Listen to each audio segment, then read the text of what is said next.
Warning, इस video की कहानी सच्ची घटनाओं से प्रेरित है, कमजोर दिल वालों के लिए नहीं। कभी कभी मौत सिर्फ एक हादसा नहीं होती, वो इंतजार करती है एक गलती के बदले पूरा परिवार बर्बाद करने के लिए।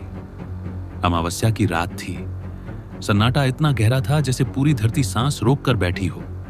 कुत्ते भौंक रहे थे, आसमान में बिजली चमक रही थी और एक आदमी, विवेक, एक सुनसान रास्ते से अपनी कार में घर लौट रहा था। लेकिन उसे क्या पता था, इस रास्ते पर उसकी किस्मत उसका इंतजार कर रही थी, मौत के रूप में। विवेक का ऑफिस से लेट निकलना आम बात थी, लेकिन उस दिन कुछ अजीब था। हाईवे पर ट्रैफिक बहुत ज्यादा था तो उसने शॉर्टकट लिया जो पुराने किले के पीछे से गुजरता था। सामने सिर्फ अंधेरा था, हवा भी थमी हुई थी। तभी एक आदमी बीच सड़क पर खड़ा दिखा, काले कपड़े, आंखों में काजल, गले में मुंडमाल। विवेक ने तेज ब्रेक मारी। गुस्से में उतरने ही वाला था कि वो आदमी धीरे से बोला, गुस्से में मत बोल, मौत तुझसे एक कदम दूर खड़ी है, मैं तुझे बचाने आया हूं। विवेक ने पूछा, तू है कौन? वो बोला, मेरा नाम शिवदत्त है, मैं एक तांत्रिक हूं और आज की अमावस्या की रात मैं तेरा इंतजार कर रहा था। अगर तू एक कदम और बढ़ाता तो जन्नत तुझे निगल जाता। विवेक की रूह कांप गई। क्या बकवास है ये? लेकिन उसकी आंखों में डर था। शिवदत्त बोला, गाड़ी की लाइट बंद कर दे, जल्दी। जैसे ही लाइट बंद हुई, चारों ओर अंधकार ऐसा था जैसे कोई आत्मा निकल रही हो। अचानक धड़ाम लगा, जैसे आसमान ही गिर पड़ा। लाइट जलाने पर देखा, रास्ते में एक बड़ा पेड़ गिरा पड़ा था। विवेक, ये अब भी कहां से आया?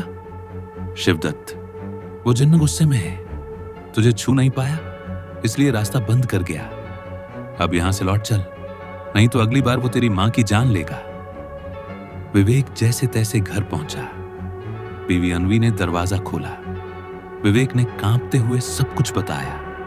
अनवी बोली, ये बात पापा मम्मी को मत बताना, पापा पहले से बीमार हैं। पर एक बात सोच रहा हूं, विवेक बोला। उस तांत्रिक को मेरा नाम, मेरी मुसीबत और यहां तक कि मेरा पता कैसे पता था?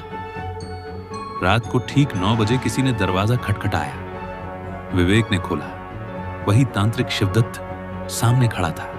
मुझे अंदर बुला, तेरा घर साफ नहीं है। वो सीधे मंदिर में गया, पूजा शुरू की। मंत्रों के बीच अचानक विवेक की मां संध्या देवी सामने आकर बैठ गई। शिवदत्त चौंका और अगले ही पल उनकी आवाज बदल गई। मैं तेरी मां नहीं, मैं वो हूं जिसकी चिता पर तू जूते पहनकर चढ़ गया था। अब मैं तुझे और तेरे बाप को खा जाऊंगी। विवेक कांपने लगा। बाबा, मैंने जानबूझकर कुछ नहीं किया। शिवदत्त बोला, क्या हुआ था उस दिन? विवेक, मेरे दोस्त की मौत हो गई थी, मैं शमशान गया। वहां एक और चिता जल रही थी और मैं अनजाने में उस पर पैर रख बैठा। बस उसी पल एक आत्मा मेरे पीछे लग गई। शिवदत्त बोला, तुझे क्या चाहिए, क्यों नहीं जा रही तू? आत्मा बोली, मेरी बेटी भूखी है, झुग्गी में मेरा इंतजार कर रही है। मैं उसे रोटी लाने गई थी, लेकिन ट्रक ने मुझे कुचल दिया। जब तक मेरी बेटी को कोई मां नहीं मिलेगी, मैं इस परिवार को चैन से नहीं जीने दूंगी। विवेक और अनवी तांत्रिक शिवदत्त के साथ झुग्गी जाते हैं। वहां एक भूखी, गंदी हालत में बच्ची मिलती है। विवेक उसे उठाता है और कहता है, अब तू हमारी बेटी है। उस रात घर लौटते ही मां की आत्मा शरीर छोड़ देती है। अब मैं जा रही हूं, मेरी बेटी को मां मिल गई। कुछ ही दिनों में सब बदल जाता है। विवेक के पिता की तबीयत सुधर जाती है। उसका ठप पड़ा बिजनेस फिर से चलने लगता है और उस तांत्रिक शिवदत्त का कोई अता पता नहीं मिलता। पर कहते हैं, हर अमावस्या की रात वो तांत्रिक किसी और की जान बचाने के लिए किसी और मोड़ पर खड़ा रहता है। मरे हुए सिर्फ शरीर होते हैं, पर अगर किसी आत्मा की ममता अधूरी रह जाए तो वो शांति नहीं पाती, बल्कि बदले में बदल जाती है।